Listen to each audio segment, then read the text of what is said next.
Hello. Um, so, looks like we're having a little bit of trouble with domain and range. So, a couple of things that I like to go over is what is domain and range. So, if you have a red marker, I always do this in red. So, x values, these are some keywords. Axis, domain, input, independent, cause, and usually time. So, anytime we're dealing with a problem situation that has time, that's usually the X. Now, for everything in life, right, we have the yin, the yang, peanut butter, and the jelly. So the X and the Y, right? So those would be the Y values, the Y axis, the range, the output, the dependent, and with every cause, we have an effect. Okay. Why is this important? It's because that kind of helps us organize our stuff.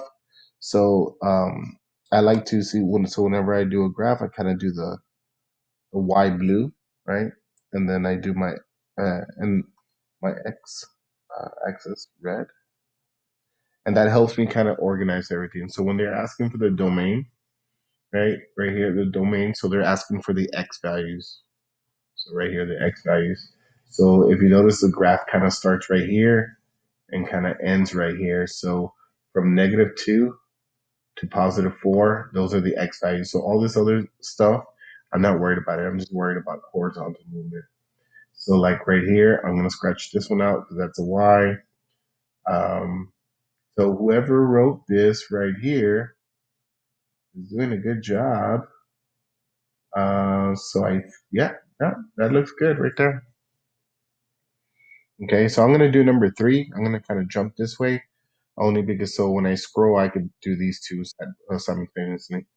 Okay, so in this case, student council, all this good stuff, function, all this good stuff. So we have our points, right?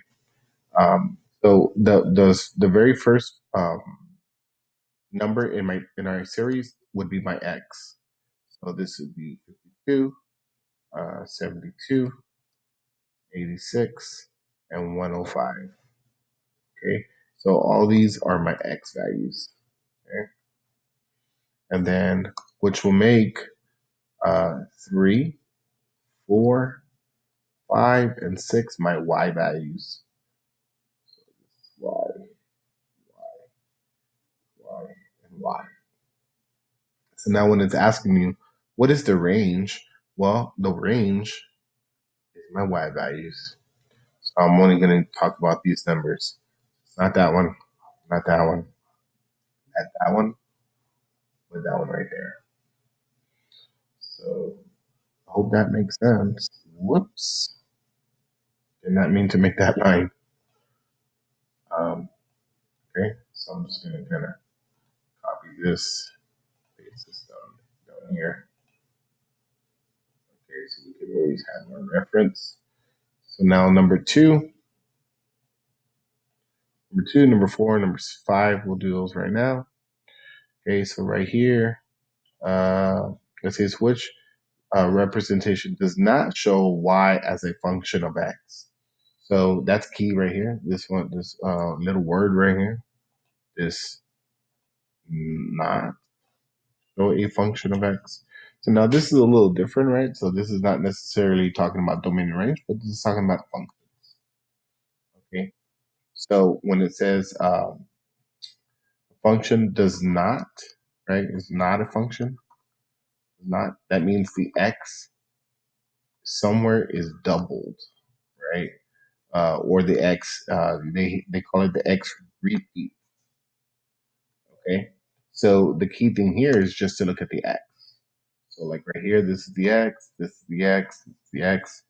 None of them repeat. Okay, we need them to repeat because we want the one that's not a function, which one does not show a function. So this is out. So whoever scratched it out is doing a good job. Right here, Notice there's only one arrow coming out of every X. So good. That's a good job. Right here, we notice that there is none of these that repeat. So that's a good job. And then right here, if you notice, -1, there's a point here, but there's also a point here. So it actually repeats. And then -2 also repeats. And -3 also repeats. So yes, this is the one that's not a function. So very good, whoever did that. So now in this case, it's saying if we have this function and we have this function, which statement is true? So that means we want to figure out what number do we plug in. So we're going to plug in this 2 into the F1, and then we're going to plug in this -3 into the G1, and see which ones, see if they match, see if they're the same, right? So what I'm going to do here is I'm actually going to delete this because I thought we were going to need more of this, but we don't.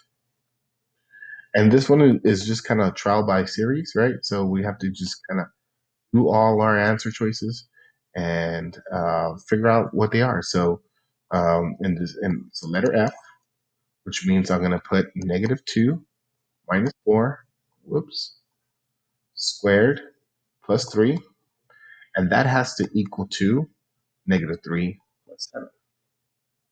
Okay, so -2 and -4 will give us a -6.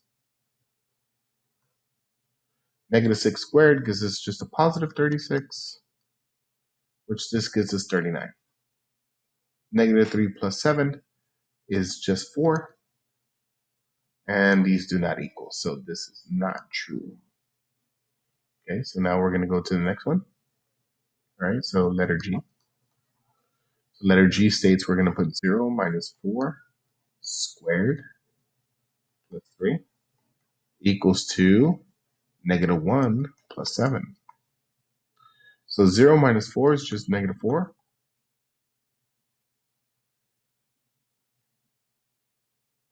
-4 squared is 16. 16 plus 3 is 19. -1 plus 7 is just 6. And they do not equal. Okay. Next one, H. Same concept. We plug in 8 minus 4 squared plus 3. And then it would be 3 plus 7. So 3 plus 7, that it has to equal to 10. So this would be 4 squared. And well, we just kind of did that. So this is 19. So no, that does not equal to 10. Now I know we eliminated everything, but let's see if we got it right. So we always want to kind of check it.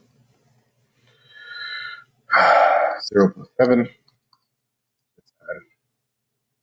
This right here. Excuse me. This is -2 squared. -2 squared is just 4. 4 plus 3. That does equal 7. Yes. All right.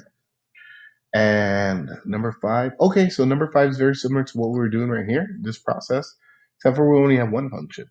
So we plug in a -8 right there. So we're going to have 6 times 1 minus, there's already a minus there, and then a -8.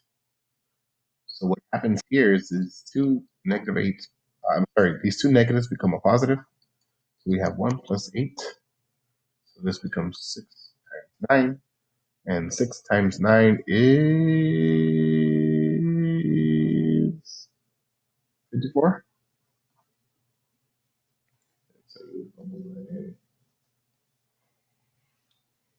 I hope I'm not going too fast.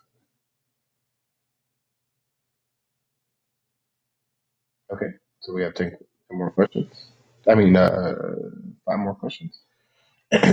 I'll do 6 and 8 again, so I can do these simultaneously, and then I'll do these bottom ones if I don't have to be scrolling back up and down.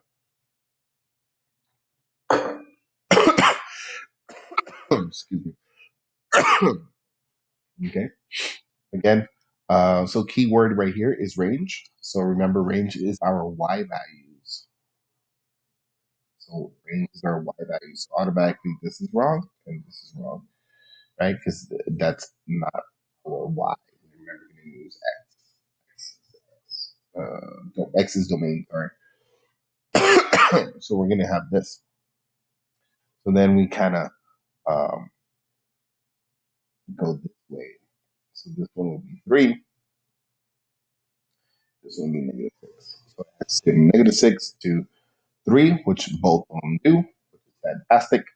We notice that the -6 is shaded, so the -6 side has to have the little bar. Okay.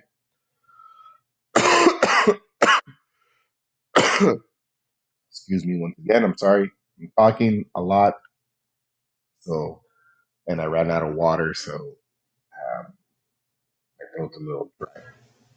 Okay, so right here, this is talking about the domain. So we're talking about domain here, so that means that the x values.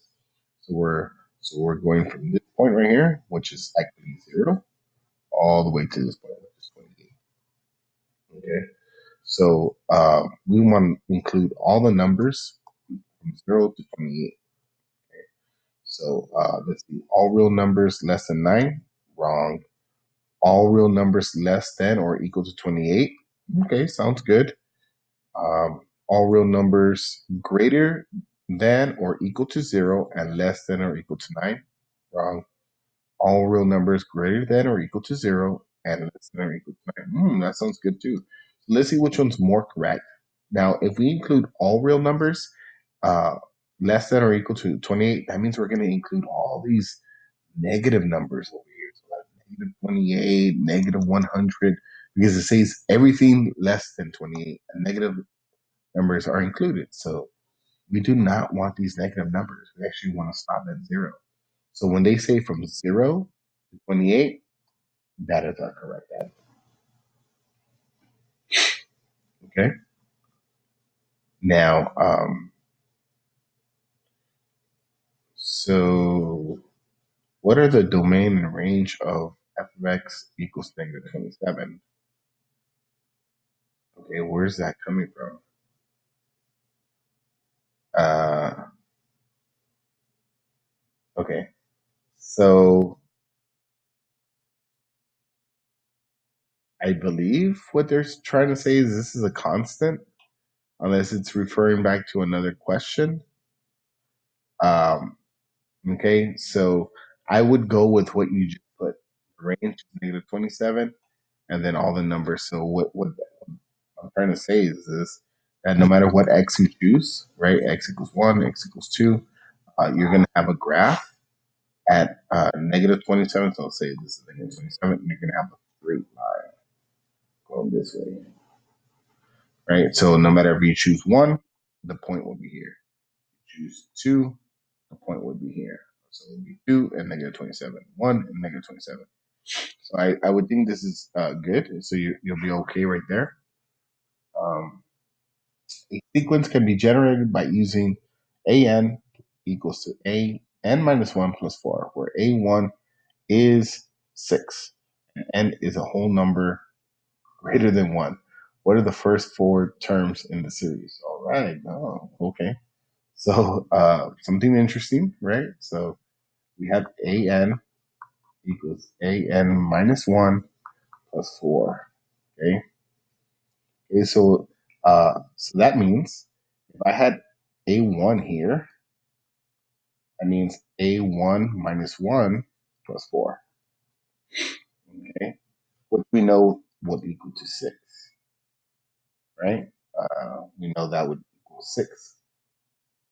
So that means we're just kind of a0. So what would a0 be? Like we're going backwards, right? A0. Well, that's just kind of like adding 4. Okay. So um, we wanted to maybe let's not talk about going backwards, but going forward. So if we knew it's always building on the previous one, so my A2, my A2 would be A2 minus 1 plus 4. Well, A2 minus 1 is just A1. And we already know what A1 is. A1 is 6. So A2 is 6 plus 4. right? So we have our first term, we have our second term. So we're just pretty much adding 4 every time. So our answer would be right here.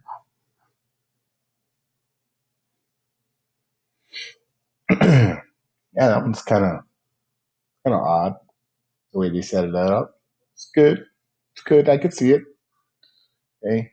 A sequence of numbers A3 equals 4. Okay, so maybe if we write them down, A3 equals 4, A4 equals 7, A5 equals 10, A6 equals 13, and then A7 equals 16. Based on the information, which equation can be used to find the nth term sequence? All right, good deal. All right. So I think what they're trying to do is just, yeah, what is the pattern happening? So if you notice here, I mean, they're just going up by one, right? Here, however, they're going up by three. Okay, so they're going up by threes. So that means if I wanted to kind of backtrack, right? If I wanted to backtrack, I could actually pick out where I'm going to start at. So I backtrack, go backwards three. So this has to be one, right? So one plus three gives me four. And then this has to be negative two. This has to be negative five, right? 2 plus 3, 2 plus 3, negative 5 plus 3, negative 2, negative 2 plus 3, 1, 1 plus 3, 4, 4 plus 3, 7, so on and so forth. Okay, so we know our pattern has to have 3n, right? To have 3n. So automatically, this one's out, and this one's out, and this one's out, and we're left with this one. And let's see, what was A0, where we always start at, right? Where we start at, it's always 0, right? So it's 5, and that is. Hope this helps. Tell me what you think. Have a good day.